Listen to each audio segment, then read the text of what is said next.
పాపమోచని ఏకాదశి. ఈ ఏకాదశి చేయటం వల్ల గత జన్మ పాపాలను తొలగిస్తుంది. హిందూ గ్రంథాల ప్రకారం పాపమోచని ఏకాదశి పూర్తి భక్తితో చేస్తే ఈ జన్మ మరియు గత జన్మల్లో చేసిన పాపాలన్నింటినీ తొలగిపోయేలా చేస్తుంది. ఈ వీడియోలో పాపమోచని ఏకాదశి 2026వ సంవత్సరం ఏ రోజున వచ్చింది, తేదీ, సమయం, పాపమోచని ఏకాదశి పారణ సమయం, ఏకాదశి ప్రాముఖ్యత, పూర్తి కథ, వ్రత విధానం, పూజా విధానం, ఈ పూర్తి సమాచారం కోసం వీడియోని స్కిప్ చేయకుండా పూర్తిగా చూడండి. భక్తులు తమ పాపాలు, బాధలు మరియు దుఃఖాల నుండి విముక్తి పొందడానికి 2026వ సంవత్సరం పాపమోచని ఏకాదశి నాడు ఉపవాసం ఉంటారు. పాపమోచని ఏకాదశి మానసిక ప్రశాంతత మరియు ప్రశాంతతో నిండిన విజయవంతమైన జీవితాన్ని గడపడానికి మిమ్మల్ని అనుమతిస్తుంది. భక్తులు పాపమోచని ఏకాదశి నాడు విష్ణువుని పూజిస్తారు మరియు ప్రతిఫలంగా అపారమైన ఆశీర్వాదాలను పొందుతారు. శ్రీహరిని సంతోషపెట్టడానికి ఆంజనేయుడు స్వయం సమృద్ధిగా మరియు జీవితంలో ఆనందంగా మారడానికి వారు అంతిమ భక్తి మరియు అచంచల విశ్వాసంతో ఉపవాసం పాటిస్తారు. హిందూ పురాణాల ప్రకారం ఈ పవిత్ర వ్రతాన్ని పూర్తి ఆచారాలు మరియు పూజలతో ఆచరించడం ద్వారా గత మరియు ప్రస్తుత జీవితాలకు సంబంధించిన పాపాలన్నీ నశిస్తాయి. ప్రతి సంవత్సరం పాపమోచని ఏకాదశి జరుపుకుంటారు. దీని వలన భక్తులు పాపాల నుండి పూర్తి విముక్తి పొందే అదృష్టాన్ని పొందుతారు. హిందూ పంచాంగం ప్రకారం పాపమోచని ఏకాదశి 2026 హోలీ మరియు చైత్ర నవరాత్రుల మధ్య జరుపుకుంటారు. ఇంగ్లీష్ క్యాలెండర్ ప్రకారం మార్చి లేదా ఏప్రిల్లో దీన్ని జరుపుకుంటారని చెప్పవచ్చు. చైత్ర మాసంలో కృష్ణపక్ష సమయంలో భక్తులు ఉపవాసం ఉండి పూజలు చేస్తారు. పాపమోచని ఏకాదశి నాడు ఉపవాసం ఉండే భక్తులు ఏకాదశి మరుసటి రోజు ఉపవాసం విరమిస్తారు. అలా చేస్తే అది చాలా ఫలవంతమైనదిగా పరిగణించబడుతుంది. పాపమోచని ఏకాదశి నాడు ఉపవాసం ఉండి భక్తులు ఏకాదశి మరుసటి రోజు ఉపవాసం విరమిస్తారు. ఇలా చేయడం వల్ల విశేషవంతమైన ఫలితం లభిస్తుంది. పాపమోచని ఏకాదశి 2026 ఆదివారం 15 మార్చి. ఏకాదశి తిథి ప్రారంభం 14 మార్చి 2026 ఉదయం 8:10 ఈ ఏకాదశి తిథి ముగింపు సమయం 15 మార్చి 2026 ఉదయం 9:16 విష్ణువును పూజించడం ద్వారా మీరు ఉపవాసం విరమించాలని ఎల్లప్పుడూ గుర్తుంచుకోండి మరియు అటువంటి శుభ సమయాలను అర్థం చేసుకోవడం పుట్టిన తేదీ మరియు సమయం ఆధారంగా జన్మకుండలి ద్వారా కూడా చేయవచ్చు. పాప విమోచని ఏకాదశి 2026 పరాణ సమయం. వ్రత పరాణ సమయం మార్చి 16 ఉదయం 6:30 నుండి 8:54 వరకు. పారణ దినం ద్వాదశి ముగింపు ఉదయం 9:40 వరకు. పాపమోచని ఏకాదశి ప్రాముఖ్యత. 2026 పాపమోచని ఏకాదశి నాడు ఉపవాసం విష్ణువుకు అంకితం చేయబడింది. పాపమోచని, పాప అనే పదానికి పాపాలు అని అర్థం మరియు మోచని అంటే విముక్తి పొందినవాడు అని అర్థం మరియు ఇది ప్రతి ఒక్కరిని పాపాల నుండి మరియు పాపపు చర్యల నుండి విముక్తి చేసే వ్యక్తిని సూచిస్తుంది. తెలిసి లేదా తెలియకుండా చేసిన పెద్ద పాపాలను కూడా తొలగిస్తుంది. ఇది మీ గత చెడు కర్మలను శుభ్రపరుస్తుంది. ఇది మనల్ని దుష్ట శక్తులు, దయ్యాలు మరియు ప్రతికూల శక్తుల నుండి రక్షిస్తుంది. ఇది మనకు మనశ్శాంతిని, మానసిక స్పష్టతను, ఆనందాన్ని తెస్తుంది. ఇది అన్ని అడ్డంకులను తొలగించడానికి సహాయపడుతుంది మరియు ఆధ్యాత్మిక బలాన్ని ఇస్తుంది. ఈ ఏకాదశి శక్తివంతమైనది ఎందుకంటే ఇది మీ అన్ని భారీ పాపాలను కడిగివేస్తుంది. అందుకే దీనిని అత్యంత శుద్ధి చేసే మరియు శక్తివంతమైన ఏకాదశుల్లో ఒకటిగా పిలుస్తారు. పాపమోచని ఏకాదశి వ్రతాన్ని భక్తితో పాటిస్తే విష్ణువు మీ తప్పులను క్షమిస్తాడు, మీ పాపాలను తొలగిస్తాడు మరియు మీకు ప్రశాంతమైన మరియు మెరుగైన జీవితాన్ని అనుగ్రహిస్తాడు.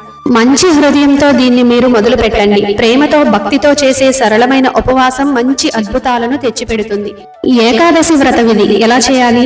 ఉదయం లేచి స్నానం చేయాలి, శుభ్రమైన బట్టలు ధరించాలి, విష్ణువు ఫోటో లేదా విగ్రహాన్ని శుభ్రమైన ప్రదేశంలో ఉంచాలి. తులసి ఆకులు చాలా ముఖ్యమైనవి. పువ్వులు, గంధం, ధూపం మరియు దీపం సమర్పించండి.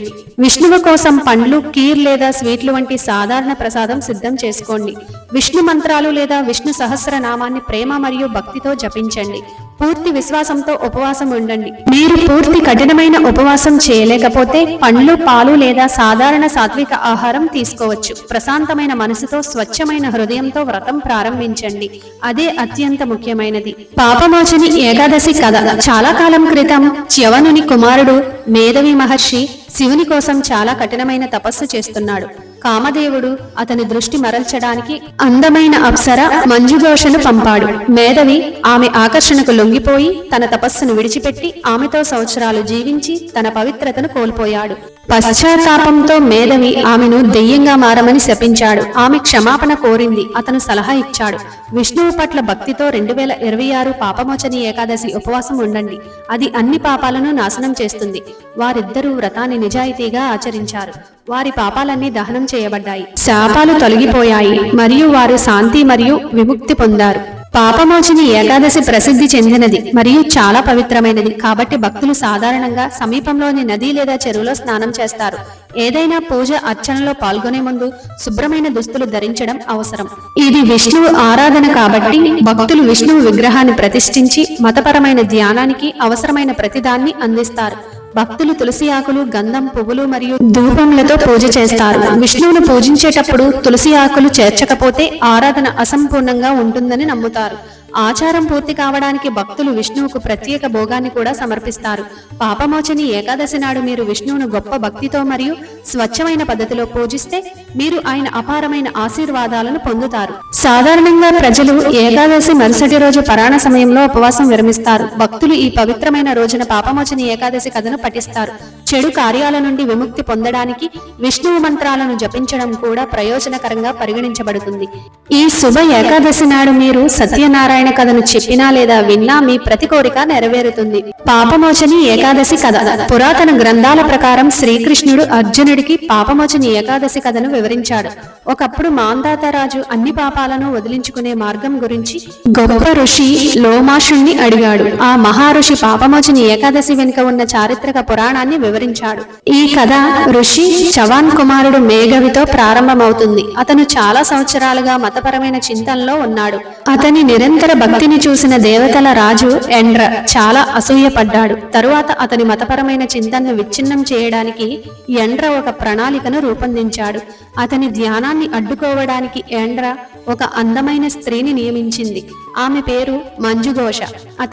అతని మతపరమైన మార్గం నుండి ప్రేరేపించడానికి ఆమె ఏ రాయిని వదిలిపెట్టలేదు. కానీ అతను తన మార్గంలో దృఢంగా ఉన్నాడు. దేవతల రాజు ఎండ్ర మంజుఘోషకు సహాయం చేయడానికి ప్రేమదేవుడైన కామదేవుణ్ణి పంపాడు. అప్పుడు అందమైన అప్సర మేఘవని ఆకర్షించే తన ప్రణాళికలో విజయం సాధించింది. ఇద్దరు జంటలు చాలా కాలం పాటు ఒకరితో ఒకరు కలిసి జీవించడం ప్రారంభించారు. మేఘవి మంజుఘోష ఆకర్షణ మరియు మంత్రంలో శివుని ఆరాధనను పూర్తిగా విడిచిపెట్టాడు. అతను తన మతపరమైన ధ్యాన మార్గం నుండి పూర్తిగా తప్పుకున్నాడు. ఆమెతో కలిసి సంవత్సరాలు గడిపిన తర్వాత మేఘవి తన పాపాన్ని గ్రహించడం ప్రారంభించాడు. అతని జ్ఞానం మరియు నియంత్రణపై అతనికి అపరాధ భావన మరియు పశ్చాత్తాపం కలిగింది. ద్వేషంతో జీవితాంతం దెయ్యంగా మారమని మేఘవి మంజుఘోషకు శాపం ఇచ్చింది. మంజుఘోష దుఃఖంతో మరియు ఆందోళనతో ఉంది. ఆమె మేఘవికి క్షమాపణలు చెప్పింది మరియు అతను ఆమెపై జాలిపడ్డాడు. శాపం యొక్క విషచక్రం నుండి బయటపడటానికి పాపమోచని ఏకాదశి నాడు ఉపవాసం ఉండి పూజ చేయమని మేఘవి ఆమెకు చెప్పింది. ఆమె దాని ప్రకారం చేసింది మరియు విష్ణువు యొక్క అపారమైన ఆశీర్వాదాల కారణంగా మేఘవి శాపం నుండి విముక్తి పొందింది. తన జీవితంలో చేసిన అన్ని పాపాలను వదిలించుకోవడానికి ఆయన స్వయంగా పాపమోచని ఏకాదశి నాడు ఉపవాసం కూడా పాటించాడు. ఆ రోజు నుండి భక్తులు తమ గత జన్మల మరియు ప్రస్తుత జన్మల పాపాలన్నింటినీ వదిలించుకోవడానికి 2026 పాపమోచని ఏకాదశి రోజున ఉపవాసం ఉండి పూజలు చేయడం ప్రారంభించారు. పాపమోచని ఏకాదశి అనేది హిందూ మతంలో విష్ణువు కోసం ఒక ప్రత్యేక ఉపవాస దినం. ఇది పాపాలను కడిగివేయడానికి మరియు అంతర్గత శాంతిని పొందడానికి ఒక సరళమైన మరియు శక్తివంతమైన మార్గం. పాపమోచని ఏకాదశి పాపాలను, దుష్కర్మలను మరియు అడ్డంకులను తొలగిస్తుంది. ఈ రోజున విష్ణువుని పూజించడం వల్ల శాంతి, విజయం మరియు దైవిక ఆశీర్వాదాలు లభిస్తాయి. విష్ణువుకు తులసి ఆకులు సమర్పించడం చాలా ముఖ్యం. తులసి లేకుండా పూజ అసంపూర్ణం. పాపమోచని ఏకాదశి పాపాలను కడిగివేస్తుంది, మీ మనసును స్పష్టంగా మరియు ప్రశాంతంగా చేస్తుంది, అదృష్టం మరియు డబ్బును తెస్తుంది, చెడు శక్తులను దూరంగా ఉంచుతుంది మరియు మీ ఆధ్యాత్మిక జీవితంలో స్వేచ్ఛకు దగ్గరగా వెళ్ళడానికి మీకు సహాయం చేస్తుంది. మరి ఇంత అద్భుతమైన పాపమోచని ఏకాదశి వ్రతాన్ని ప్రారంభించి సంపూర్ణంగా భక్తితో పూర్తి చేయండి. గత పాపాల నుండి విముక్తిని పొందండి. ప్రతి ఒక్కరు వీడియోకి లైక్ చేయడం మర్చిపోకండి, షేర్ చేయండి, సబ్స్క్రైబ్ చేసుకుని సపోర్ట్ చేయండి.